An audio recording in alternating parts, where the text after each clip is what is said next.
Buenas noches, compañeros y maestra. Nosotros somos el equipo número 1 de la materia Administración de la Producción y de las Operaciones. Y a continuación vamos a presentar los siguientes temas a exponer de la unidad número 6. El equipo está conformado por mi compañero Brandon Antonio, mi compañera Jocelyn Areli, mi compañera Natalie Noemí, mi compañera Andrea Varela y su servidora Villegas Ames Elizabeth. Y a continuación yo voy a exponer el primer tema que habla sobre el cálculo y planificación de la capacidad de producción, que nos menciona que la capacidad de producción es la capacidad que tiene una unidad productiva para producir su máximo nivel de bienes o servicios con una serie de recursos disponibles.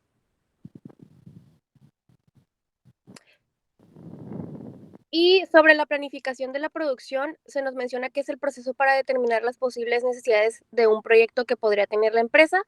Y en este caso se puede dividir en distintas ópticas temporales. En este caso existe corto plazo, que dura menos de 6 meses, mediano plazo, que dura entre 6 y 18 meses, y largo plazo, que es a partir de 18 meses en adelante.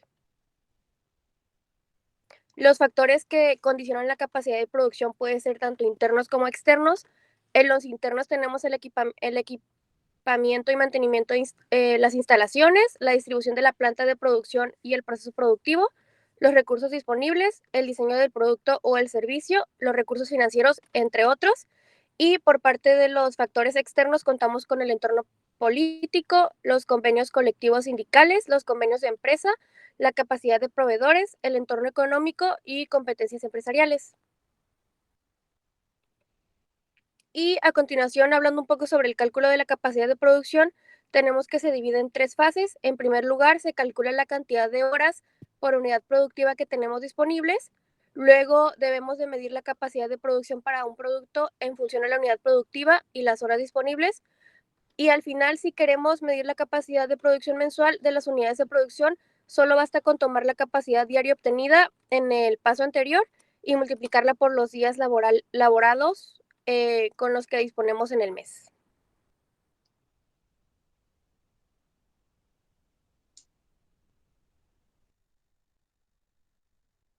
Muy bien, y ahora continuamos con el tema que son los tipos de distribución de planta. Y en primera instancia tenemos qué es la distribución de planta, pues es el orden físico de todos los materiales de una organización. Esto incluye todos los espacios destinados a la producción industrial o comercial de la empresa, como la fábrica, las oficinas o los almacenes. El diseño de la planta es un requisito muy importante porque con ello puede crear una eficiencia en las operaciones. Los principios de distribución de la planta, uno de ellos son la satisfacción y la seguridad. El principio de la integración de las partes, pues cuanto más integrados y juntos estén todas las partes que estén involucradas en el proceso, más eficiente será. La mínima distancia, pues cuanta menos distancia tenga que realizar el material durante todo el proceso, pues es mejor. El flujo de materiales, el espacio cúbico y la flexibilidad. Esto, cuanto más fácil sea realizar una modificación o redistribución, pues es mucho mejor. Tenemos que existen 3 tipos de distribución de planta. El primero es la distribución por posición fija, que estos los materiales se mantienen en una posición, vaya, fija y el resto de factores se colocan en torno a estos. Es decir, que los trabajadores y las máquinas se instalan provisionalmente alrededor de los elementos que son principales del proceso concreto que se está fabricando. Como segundo tenemos la distribución por proceso. Este es el orden que se realiza en torno a los tipos de operación de proceso, es decir, las actividades de la misma naturaleza o de funciones similares que se realizan juntas. En ese sentido, los trabajadores trabajan, hacen su labor conjuntamente según sus puestos de trabajo.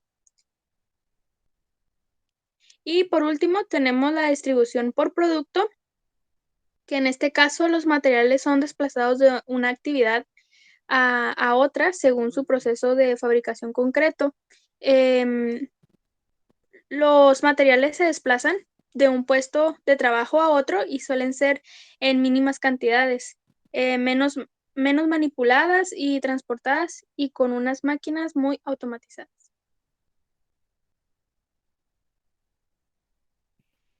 Continuamos con nuestro siguiente tema, que es herramientas para la planificación de la capacidad. Muy bien, en primera tenemos lo que es el modelo de filas de espera, que se trata de predecir el nivel de servicio necesario que se ha de proporcionar al sistema para que pueda absorber todo el nivel de demanda sin que los costos de espera o servicio penalicen el resultado final. Después continuamos con la simulación, que es la simulación de procesos industriales. Es una herramienta que permite reproducir virtualmente los procesos y estudiar su comportamiento para analizar el impacto de las distintas variables que puedan intervenir en el mismo.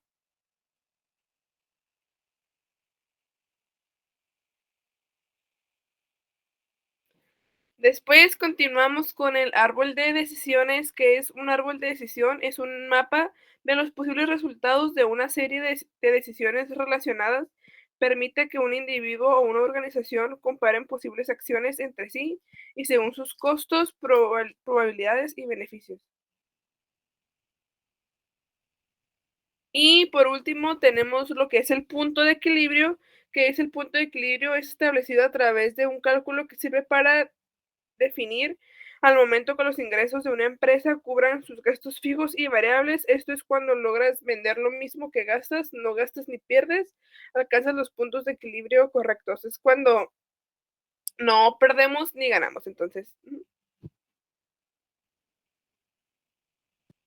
y por último tenemos el incremento de la capacidad, que dice si queremos obtener incrementos así como decrementos en la capacidad de producción, estos van vigilados en procesos de inversión o desinversión, es decir, que si queremos incrementar la capacidad de producción en una fábrica, la empresa deberá invertir en una nueva máquina que tenga la capacidad de producir más.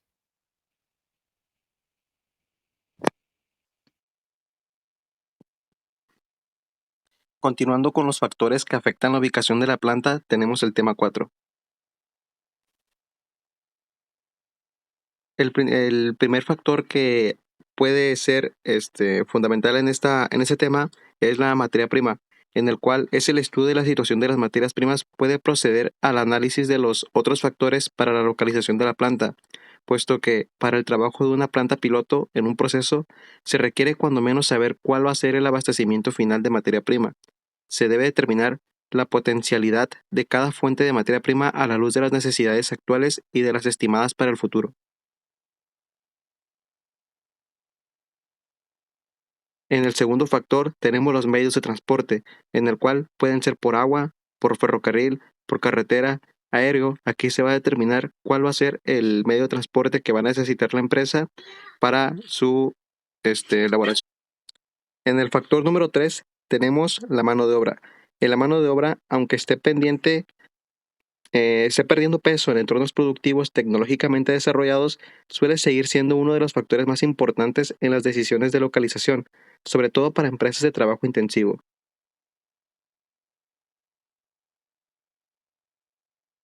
Condiciones climatológicas de la zona. En este factor 4 tenemos el proceso productivo puede verse afectado por la temperatura, el grado de humedad, etc., incrementando así los costos de calefacción o por retrasar la producción. Es muy importante tomar en cuenta esas condiciones.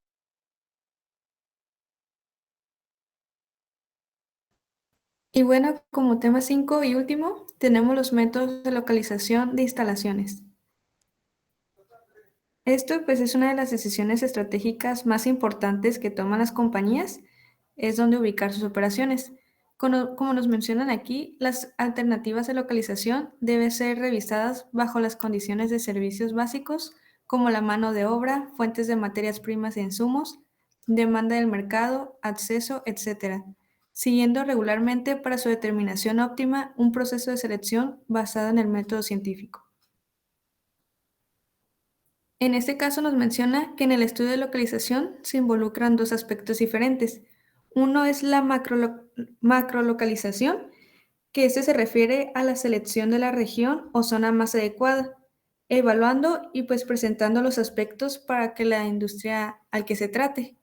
Y la microlocalización se refiere a la sección específica del sitio o terreno que se encuentra en la región. Y mencionando algunos de los métodos, es el método sinérgico de localización de plantas de Brown y Gibson. El método sinérgico o método de Gibson y Brown es un algoritmo cuantitativo de localización de plantas que tiene como objetivo evaluar entre diversas opciones qué sitio ofrece las mejores condiciones para instalar una planta, basándose en 3 tipos de factores: críticos, objetivos y subjetivos. Otro de los métodos es el método de calificación de factores. Este nos menciona que es útil para localizaciones industriales y de servicio. Pondera las localizaciones usando factores, como los factores tangibles, que son los cuantitativos, que tiene, por ejemplo, los costos a corto y largo plazo, y factores intangibles, que se encuentran pues la calidad de la educación, competencias laborales, entre otros. Y como último método está el método del centro de gravedad. Este nos menciona que es una técnica matemática empleada para encontrar la mejor localización de un centro de distribución que minimice los costos de distribución. En este método se considera la ubicación de los mercados, el volumen de productos que se embarcan a estos mercados y el coste de embarque.